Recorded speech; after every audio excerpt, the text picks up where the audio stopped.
I don't need custody of this worthless kids. I'm not paying any child support either. Those were the words my husband threw at me, a man who had done nothing for our children. I spent over a decade thinking it'd be better for the kids to have a father, but I don't need a man like this anymore. And the kids respond with a smile. Okay, bye, Dad. As for our life after that, my name is Natalie, a 43-year-old stay-at-home mom. Our family consists of my husband, Rick, our 16-year-old son, Jason, and our 15-year-old daughter, Emily. I used to work before getting married, but after Jason was born, Rick asked me to quit my job and stay home to provide proper education and support for our kids. I thought Rick would be involved in parenting with such statements, but he was anything but. It's a wife's job to ensure the kids are raised well, and I have a pleasant work life. You're a stay-at-home mom, so you should do all that perfectly, he said, without lifting a finger to help. Juggling the challenges of first-time parenting and soon getting pregnant with Emily, I struggled with solo parenting while managing a household. In the midst of all this, if I neglected housework even a little, Rick would complain, so I was doing my best to keep up with it. Although Rick was disinterested in child rearing, he was persistent about his policy of ensuring a good education for the kids. I was constantly being micromanaged. I bought more books. Make sure you read over 10 a day to both kids and report back to me, he'd say, or complain about my choices like, "Why did you buy such non-educational toys? It's a waste of money." When Jason and Emily showed him their drawings, hoping for some praise, he dismissed them. Instead of wasting time on bad drawings, read a book or study your ABCs. I spent days comforting the kids from such hurts. Gradually, they stopped sharing their achievements with Rick. Even when I tried to share their daily progress, like Jason learning to swing alone, Rick never listened to me and just said, "I don't need such trivial updates. It's a waste of time."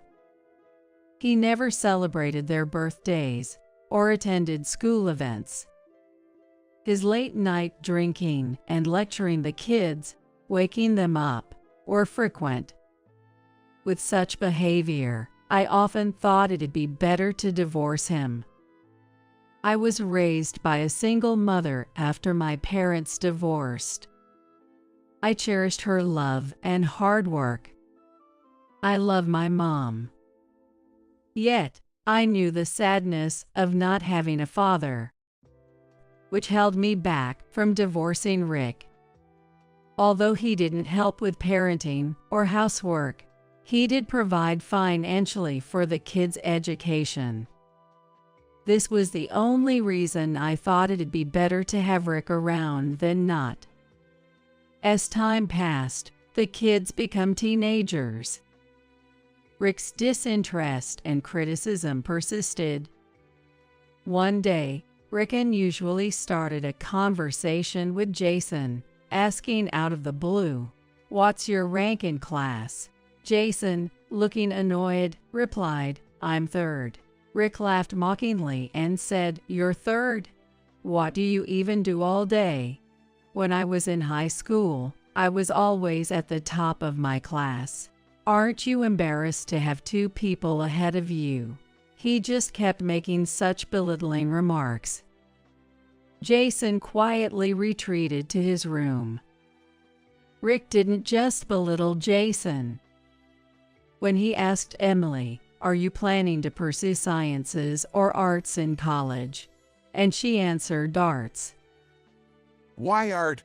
The future is in sciences. There's no point in pursuing art. The careers you can get into are so limited. You're not choosing arts just because you're bad at math, are you? If that's the case, you should pay back all the education money I've spent on you.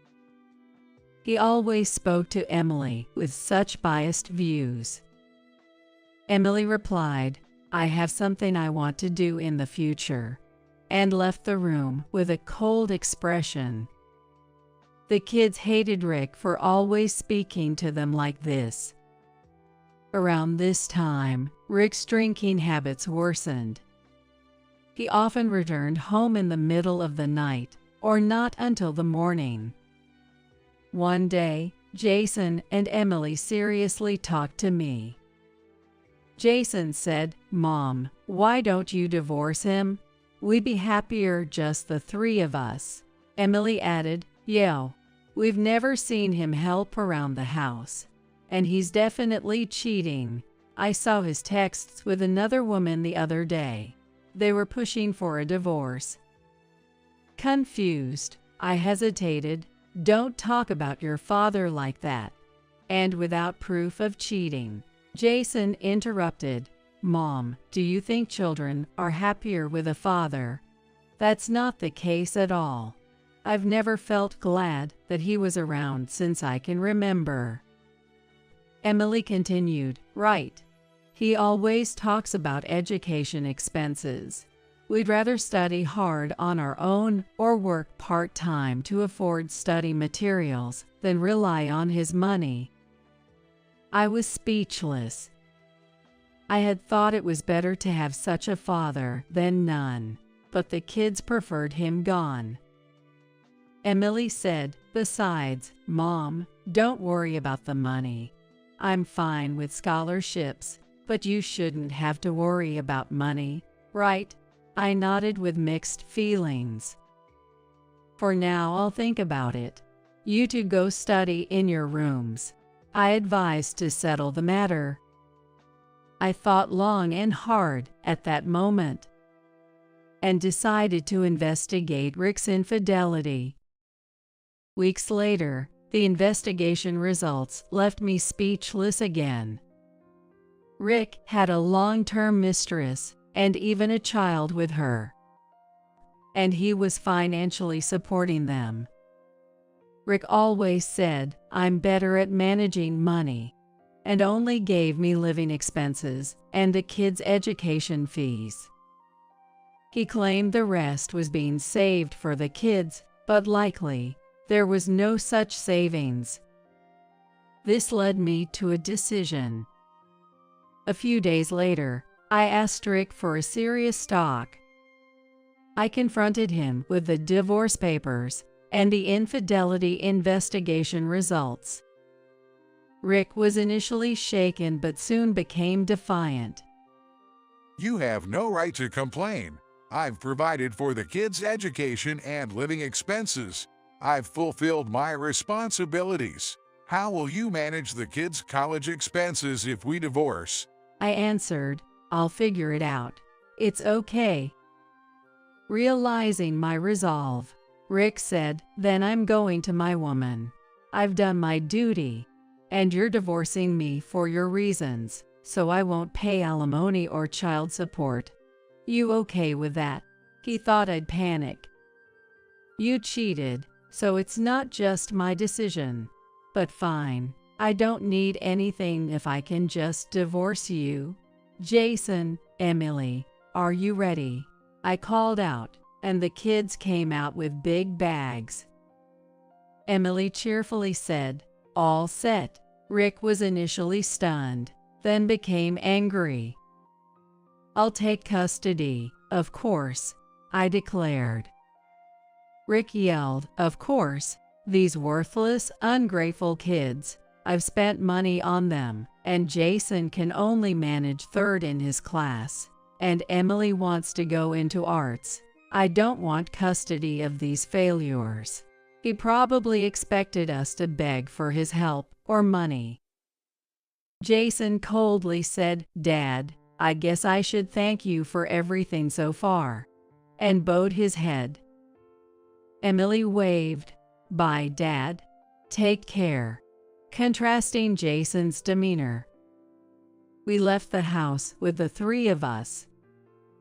As we were leaving, Rick yelled, "You're acting tough now, but don't come crawling back when you're broke.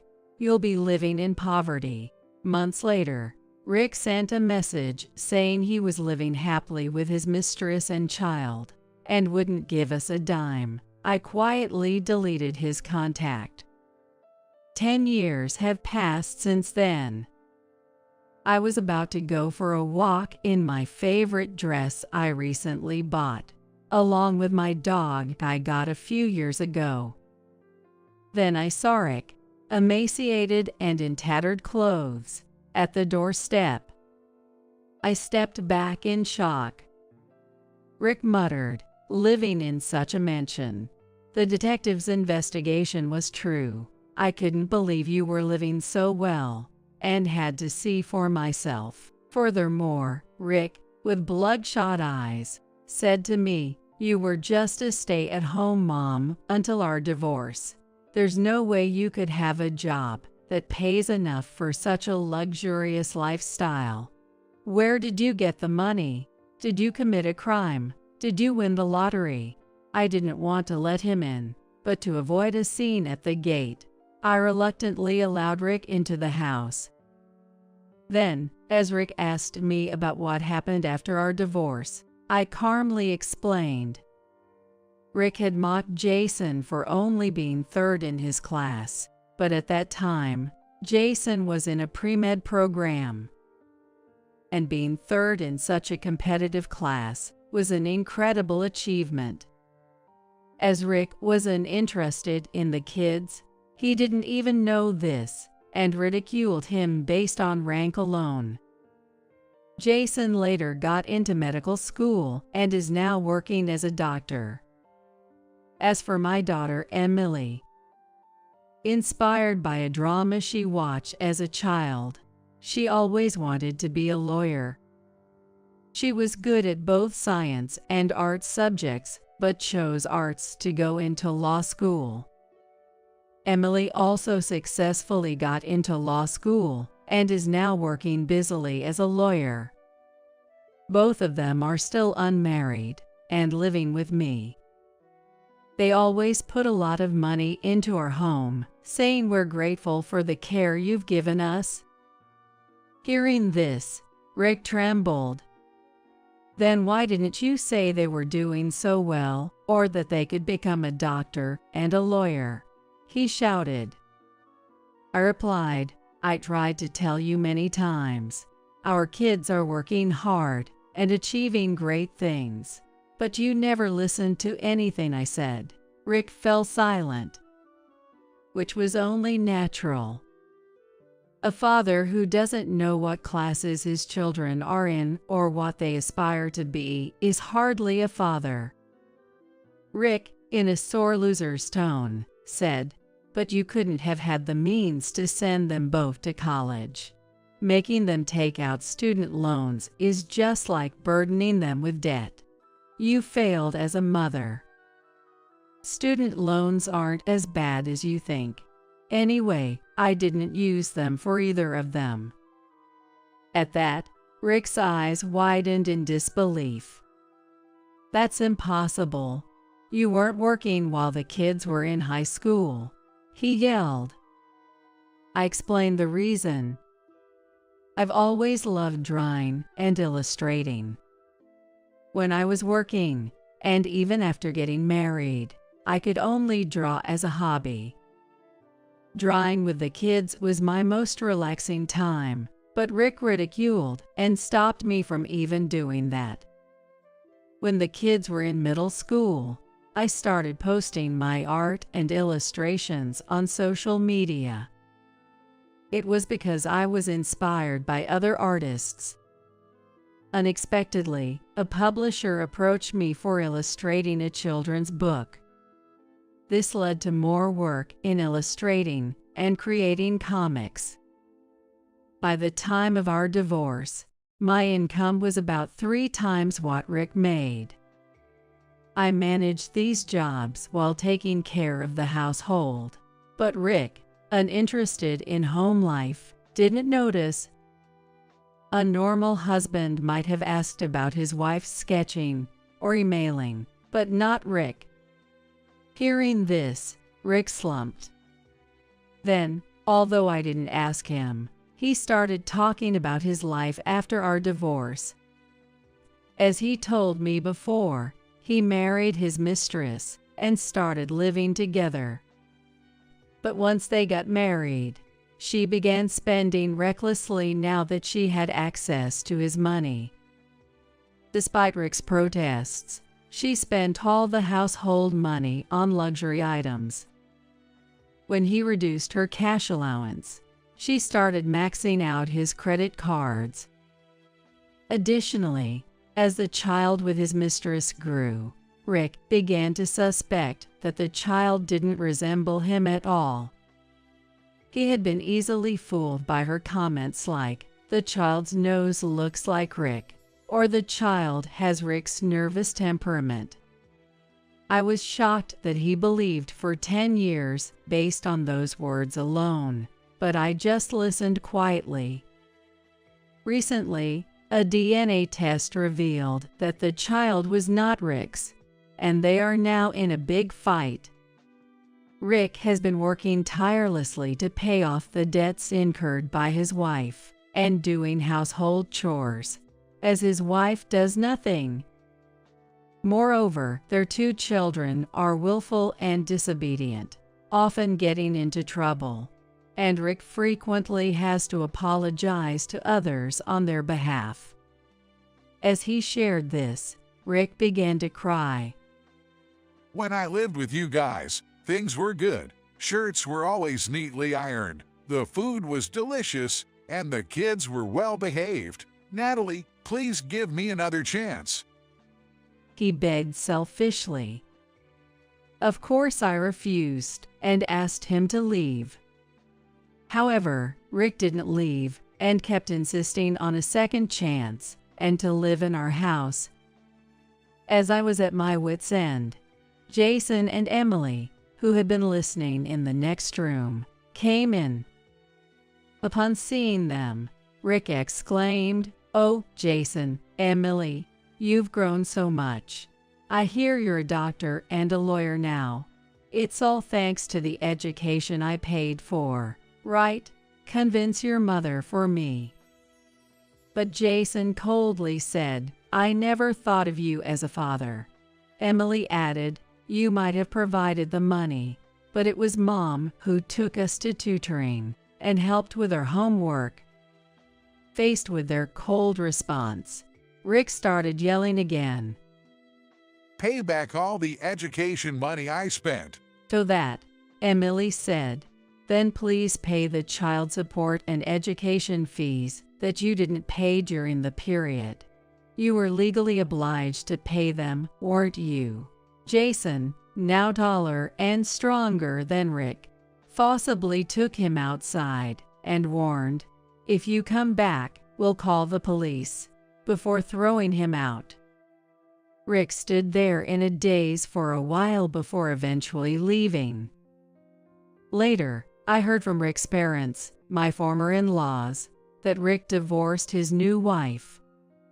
Due to the marriage, his savings are not only gone, but he's also in debt and still struggling to pay it off. He's been making mistakes at work due to various stresses and has been demoted to a remote location. Unable to accept this demotion, Rick quit his job. He's now going around to his relatives asking for money to get back with me. It's quite a nuisance. As for us, we're still living happily as a family.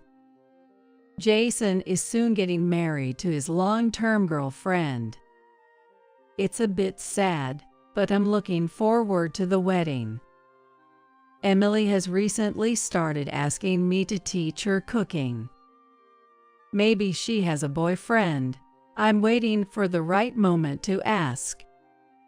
I'm looking forward to enjoying this second chapter of my life.